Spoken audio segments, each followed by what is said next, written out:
سمعت أنه قيل لبعض الموالين لهذا العبد المسكين أن قولوا لفلان أن يكتب ورقة فيها بعض المواعظ والنصائح. أولا، ماذا رأيتم من تأثير فلان كي تروا تأثيرا من قلمه النحس؟ وثانيا، هذا المسكين ليس أهل عمل ليكتب لكم طريقة عمل، فاسألوا أهل الذكر، فلكل شيء أهله، وطرق عملنا لا تنفع أحدا. إضافة إلى أنني كلما حاولت في الأيام القليلة السابقة أن أكتب كلمات قربة إلى الله تعالى منعني الهوى، ومع أن الإشكال ما زال قائما للجواب عنهم سأكتب كلمات في سبيل الله.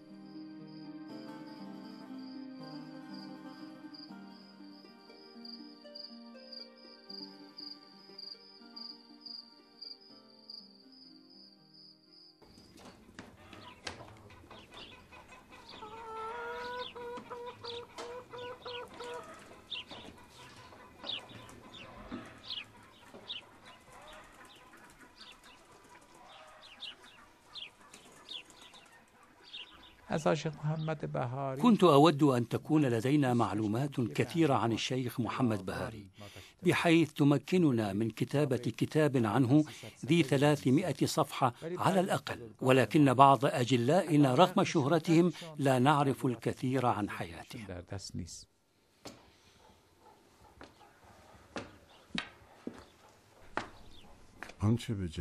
ما يلزم حضرة أحمد الشيخ هو التأمل السليم ليرى هل هو حر أو عبد، فإن كان حرا فليفعل ما أراد، وإن ظن أنه عبد وله مولى فلا يتصرف بإرادته. عليه أن يسعى لنيل رضا مولاه، حتى إن لم يرضى الآخرون عن أعماله.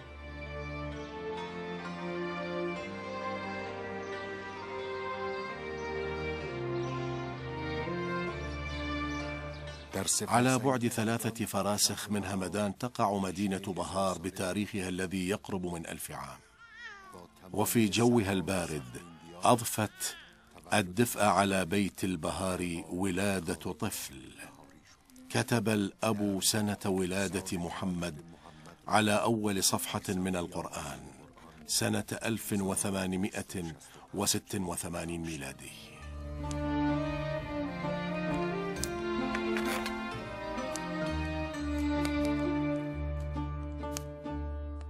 وقتی بزرگ میشن تقریبا 8 سال 10 سال، عندما بلغ 8 أو 10 تقريبا دخل مكتب المرحوم الملا عباس علي. الملا عباس علي كان متعلما ولديه مكتب، وكان محيطا بعلوم تلك الفترة، وبعدها درس لدى المرحوم الملا محمد جعفر البهائي. ملا محمد جعفر البهائي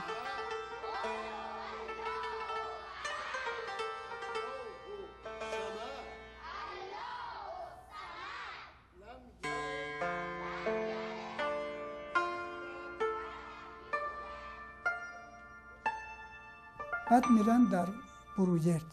بعدها ذهب إلى بروجرد. في بروجرد كانت هناك حوزة علمية معروفة، حيث لم تكن قم مشهورة آنذاك. بعدها انتقل إلى بروجرد ليدرس على يد المرحوم الحاج الشيخ محمود البروجردي، الذي كان عالما جليلا ومجتهدا، فدرس على يديه حتى بلغ درجة الاجتهاد في سن 32 عاما. كان عمره 32 عاما عندما عاد إلى بهار بعد أن نال الاجتهاد، ومكث مع أبويه قليلا ليرحب باقتراح أبيه بالسفر إلى العتبات المقدسة.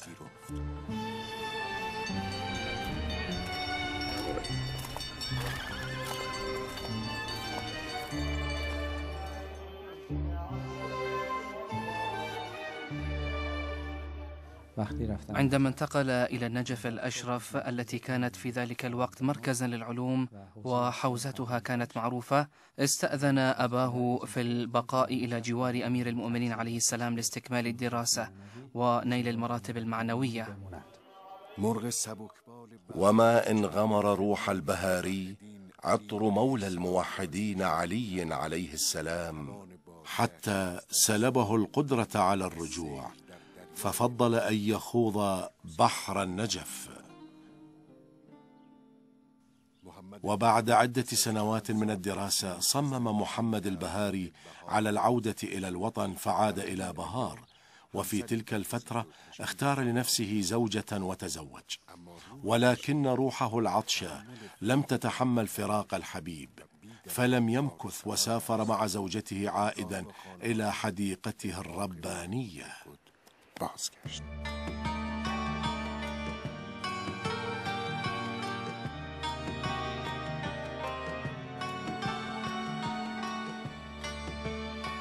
اگر جناب شیخ احمد إن سألني حضرة الشيخ أحمد كيف يمكن للإنسان مع ابتلائه بالمعيشة والزوجة والأطفال والرفاق والأصدقاء أن يترك كل شيء سوى الله فلا يكون في قلبه إلا ذكره، أقول له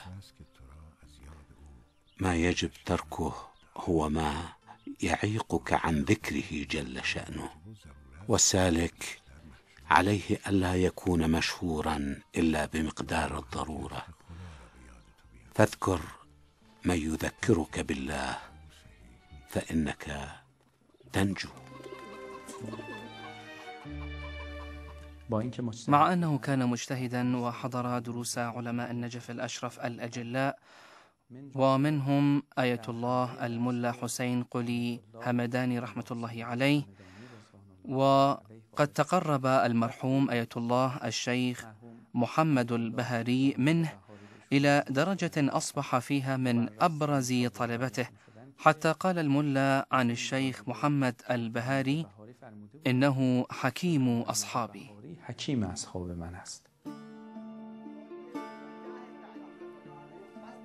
من بين حلقات الفقه اللامعة في النجف يسطع محفل درس الآخوند الملا حسين قلي الهمداني كالبدر التمام، فهو وحيد العرفاء والفقيه الحكيم الذي ترك كرسي الإفتاء ليخلط حلاوة الفقه بالعرفان والأخلاق ويسقيه للعطاشة سالكي هذا الدرب، وكانوا كلهم من خلص مجتهدي تلك الفترة.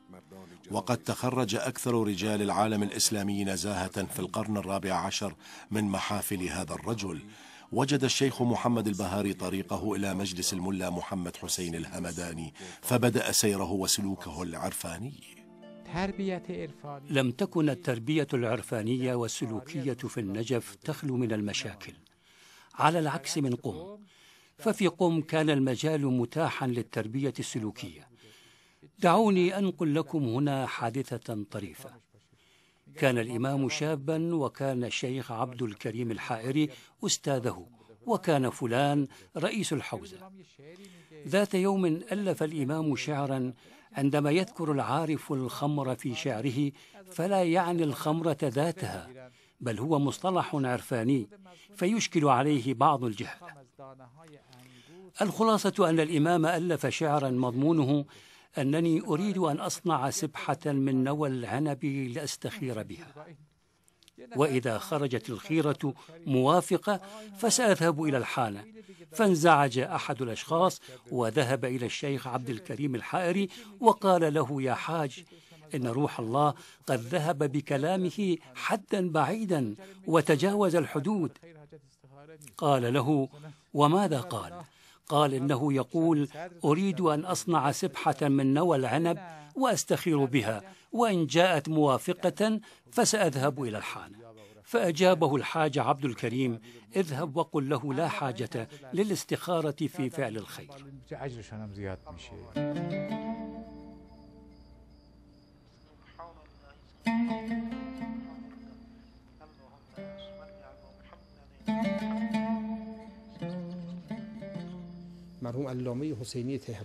كتب المرحوم العلامة حسين الطهراني في أحد آثاره عن الشيخ محمد البهاري لدى قدومه من همدان إلى النجف قائلا: ذات يوم خرجنا مع المرحوم الشبندي خارج النجف للنزهة، وذهبنا إلى مزرعة وأخذنا بعض المواد الغذائية معنا. بدأت بطبخها وجمع الخضروات. حادثة طريفة فاسمعوا. بعدها قال الحاج الشيخ: ثم أنني خطر في ذهني إنني إن بقيت عدة سنوات في النجف فسأبلغ مقاما علميا ساميا. يقول: عندما مر هذا بذهني سمعت من بعيد صوتا يناديني باسمي ويقول: يا حاج شيخ محمد البهاري، لا تظن ذلك، لا تظن ذلك. از این فکرها نکن.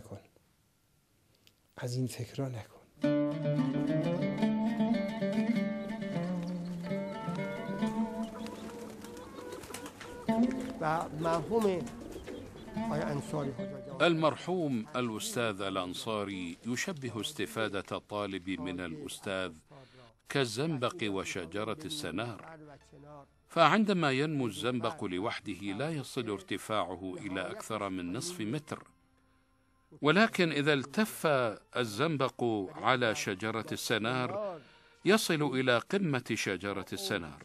وهذا ما يحصل عندما يتبع الطالب الأستاذ، طبعا نعني به التبعية المحضة، وهذا تجده بالتفصيل في كتب الأجلاء فيما يخص أولياء الله، فتكون النتيجة أن تنتقل علوم الأستاذ ومعارف الأستاذ تكوينا إلى الطالب بما فيها ما بين الألفاظ والكلمات. ما وراء گفتگوها و لفظها. صاحب آية الله البهاري مولى العارفين الآخند الملا حسين قلي الهمداني لمدة 14 عاما، وهذه الصحبة أوصلته إلى مرتبة بحيث أطلق عليه أستاذه لقب حكيم أصحابه، ولكن لا يعرف أسماء طلابه الذين تربوا على يديه، مع أن رسائله النادرة التي وصلتنا تبين إرشاده وتربيته وإعداده لمريديه.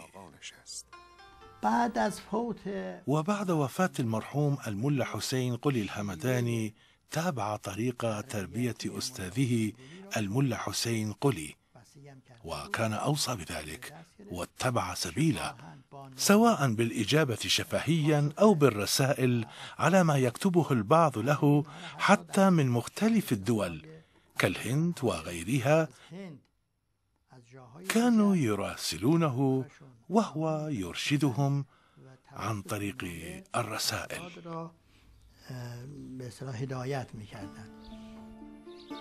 اگر شیخ احمد بگوید اینها حق، ما قال الشيخ أحمد هو الحق، لكن شياطين الإنس والجن محيطون بنا يوسوسون إلينا باستمرار، يشكلون مانعا لنا ونحن لا يمكننا أن نحيد عن الدرب.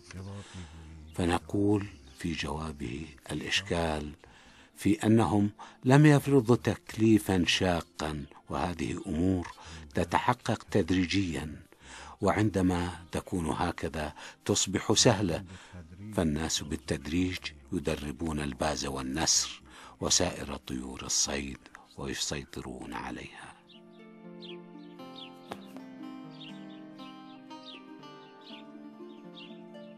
مرحوم آشیخ حسن نخودکی که خیلی کراماتی به او منسوب است و نقل می‌کنه. روى المرحوم الحاج الشيخ حسن نخودكي الذي كان له كرامات متعددة ولست الآن بصدد ذكرها، قال: كنت أحترم المرحوم الشيخ محمد البهاري، وكنت في النجف لعدة أيام، وكنت دائم التردد عليه، ولنا مذاكرات ومراودات ومحادثات ودية وخاصة، وكان عارفا ولي معه حديث خاص.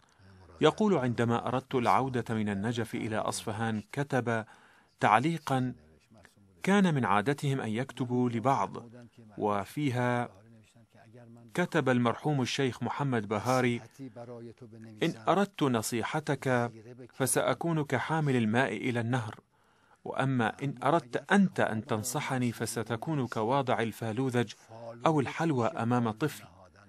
يا لجمال هذه العبارة، كواضع الحلوى أمام طفل، أي أن كلامك حلو بحلاوة الحلوى وأنا طفل. عبارة بهذا الجمال تعبر عن الذوق الرفيع للمرحوم البهاري الذي كان فقيها وعارفا. الدقة والجمال تجتمعان في هذه الجملة البسيطة: هل رأيتم كم هي جميلة؟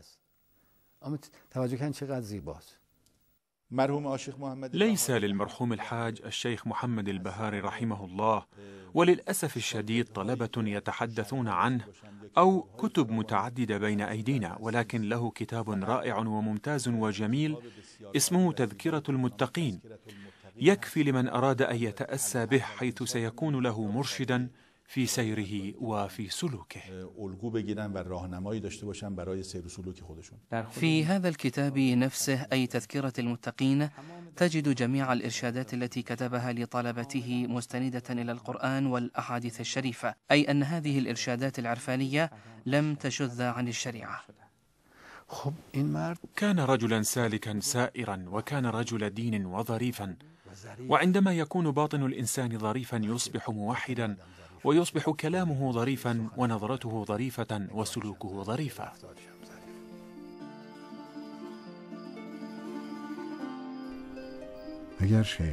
إن قال الشيخ أحمد: لا يمكنني ترك المعاصي فجأة وأنا أعود إليها بين الفينة والأخرى، فجوابي له هو: بعد أن ترتكب المعصية يمكنك أن تتوب، والتائب من الذنب كمن لا ذنب له، فلا يأس من رحمة الله حتى إن قتل المرء 70 نسمة، فإن توبته قد تقبل، فمولاه قادر على إرضاء أعدائه من معدن روحه جلت قدرته.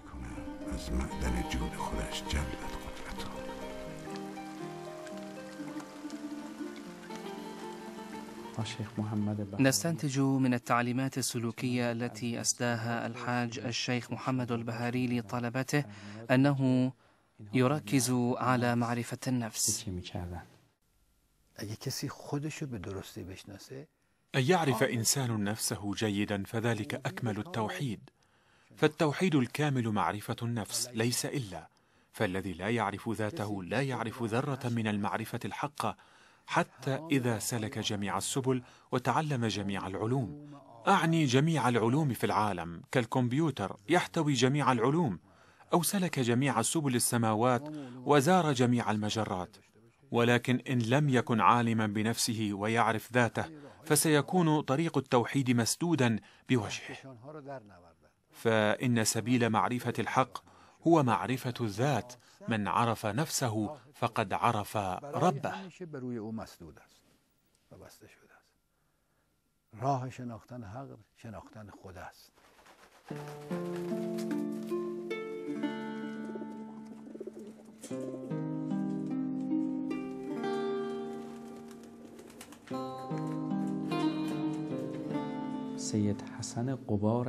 يروى عن السيد حسن قبار الهمداني أن أحد شعراء همدان كتب 1000 بيت ولا زالت أشعاره إلى الآن.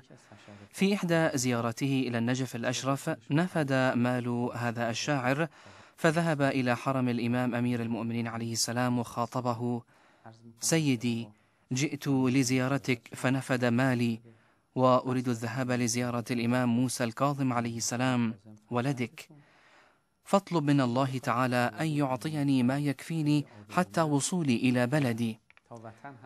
وخرج من حرم الإمام أمير المؤمنين عليه السلام، فرأى الحاج الشيخ محمد البهاري قادما، وبعد السلام والترحيب به أدخل يده في جيبه وأخرج 12 ليرة وأعطاها له، فجمله الهمداني قائلا: لا، لست بحاجة لها.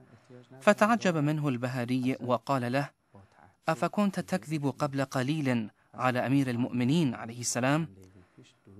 فأخذ المبلغ وزار الإمام الكاظم عليه السلام ثم عاد إلى وطنه.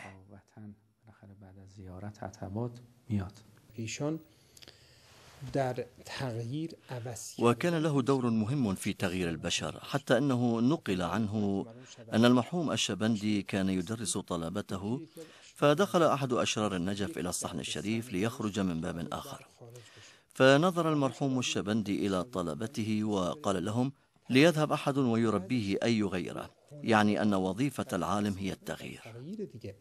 فاستأذن المرحوم الحاج الشيخ محمد البهاري أستاذه فأذن له وقال: إنما عنيتك بكلامي. فنهض الحاج الشيخ من مكانه ولحق بالرجل وهو يهم بالخروج، فسلم عليه من خلفه مناديا إياه باسمه. كان اسمه عبد العلي. قال له: السلام عليك يا عبد العلي. فالتفت فرأى المرحوم الحاج الشيخ البهاري خلفه، فقال الرجل: ومن أنا كي تسلم أنت علي؟ واستطاع المرحوم الحاج الشيخ البهاري أن يغيره بجملة واحدة عندما وضع يده على كتفه وقال له: يا عبد العلي، ألن تموت؟ ما إن سمع هذا الكلام حتى أخذته الرعشة وتغير كليا وانتابته حالة عجيبة. لم يعد ذلك الرجل السابق، فقال له: سيدي فديتك، قل لي ماذا أفعل؟ فأجابه: لا تحزن وسأعالجك بهذه الوصفة. وكتب له: استغفر الله وتب إليه. فتاب الرجل حتى أصبح من المؤمنين الصالحين.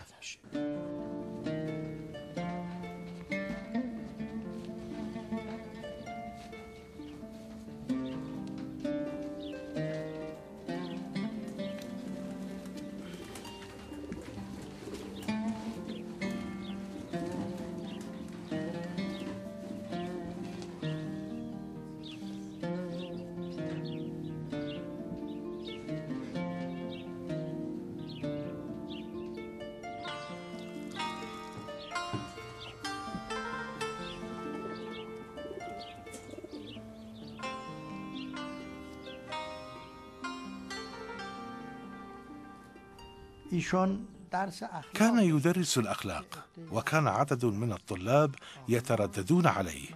ذهبوا إليه ذات يوم فقال لهم: الدرس ملغى. فقالوا له: سيدي، ولماذا ألغي الدرس؟ فقال لهم: هل أثر كلامي عليكم طيلة هذه المدة التي ترددتم فيها علي؟ إن لم يؤثر فغيروا طبيبكم، فهذا الطبيب لا ينفعكم. حول أخلاق المرحوم الشيخ محمد البهاري قال المرحوم آية الله نجابت: كان معه في حجرته طالب مرض لمدة 16 يوما، كان خلالها يعتني بهذا الطالب، يطبخ له الطعام الذي يعطى للمريض. كان هذا الطالب يعترض وينتقده دائما ولا يعجبه ما يفعله له، والمرحوم الحاج الشيخ محمد البهاري يخدمه ولا يبدي تذمرا من امتعاض صاحبه ولا يسوءه ذلك. وقال المرحوم آية الله نجابت: وبعد 16 يوما تحسن حاله. ولأن المرحوم الشيخ البهاري كان يمزح في بعض الأحيان، جلس في الحجرة وفيها الطالب المعافى وبدأ بقراءة الشعر بصوت عالي، وهو يعرف أن الطلبة لا يستسيغون الشعر بل ويخالفونه. وفور اجتماع الطلبة عند باب الحجرة طوى ورقة الشعر ورماها أمام الطالب الذي كان مريضا وقال له: كنت مريضا 16 يوما، وبعد أن تحسنت أخذت تقرأ الشعر. قال المرحوم آية الله نجابت: إنما أراد ذلك أن لا يكون له حق عليه، حق خدمته له وهو مريض، وبهذا لم يعد له حق عليه.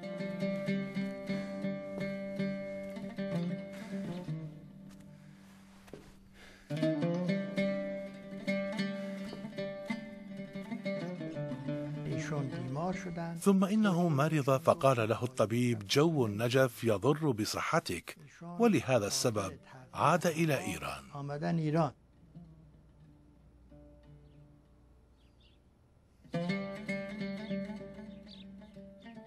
لم يبلغ عمره 60 عاما حتى أصابه المرض، وأوصاه الأطباء أن يغادر النجف، فعاد إلى إيران وقصد مشهد المقدسة، حيث تشرف بجوار الإمام الثامن الإمام الرضا عليه السلام مدة، وبعدها قصد تبريز. وكان قدومه إليها موافقا لقدوم الميرزا جواد السيد ملكي، وهو طالب آخر من طلاب الآخوند الملا حسين قلي الهمداني. وبقي فيها مدة إلى جنب رفيق دربه، ثم ترك تبريز قاصدا بهار. وفي أثناء الطريق اشتد به المرض، وبعد أن وصل إلى بهار بعد أيام نال لقاء الله وهجع إلى جوار محبوبه.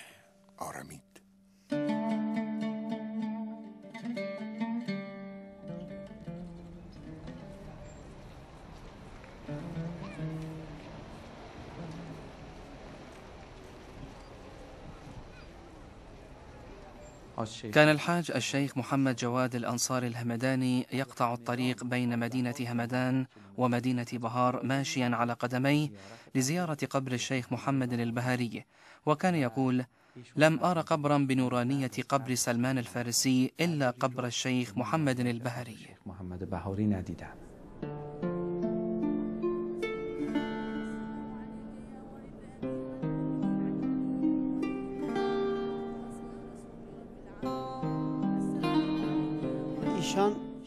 كان ألف أبياتا شعرية باللغة التركية يقول فيها: من تركم ona mone bilmem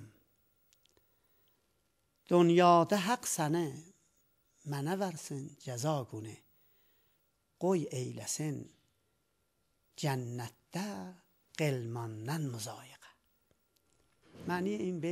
ومعنى هذا البيت: أنا تركي، أنا رجل أتكلم التركية، لست بصدد أن أعلم أو لا أعلم، أريد أن أقول أمرا ما، وهو أنني أريد من الله أن يبلغني في الدنيا مرادي، وليحجب عني في جنته الحور والغلمان، ولن أبالي ما دام الله أعطاني منيتي. وفي البيت التالي له يقول: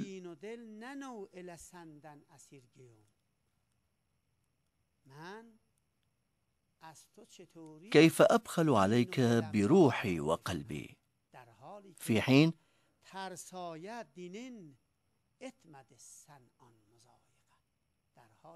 حين أن صنعان لم يبخل على تلك البنت المسيحية بدينه.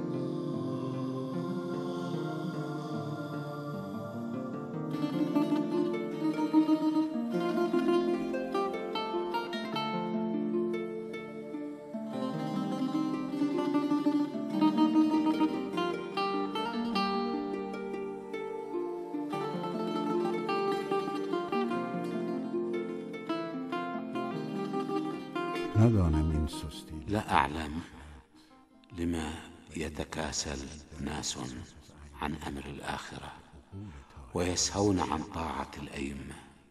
تلك العقول الطاهرة ما السبب الذي يجتذبها للسكون؟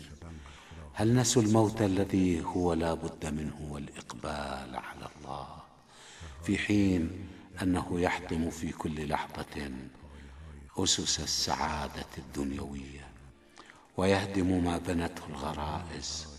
ربما يمنعكم من ذكر الموت اشتغال قلوبكم بذكر غير الله تعالى وعدم تهيئكم لسفر الآخرة، وإلا فمما لا شك فيه أن كل مسافر لا يهمه سوى تهيئة اللوازم والاستعداد للسفر البعيد.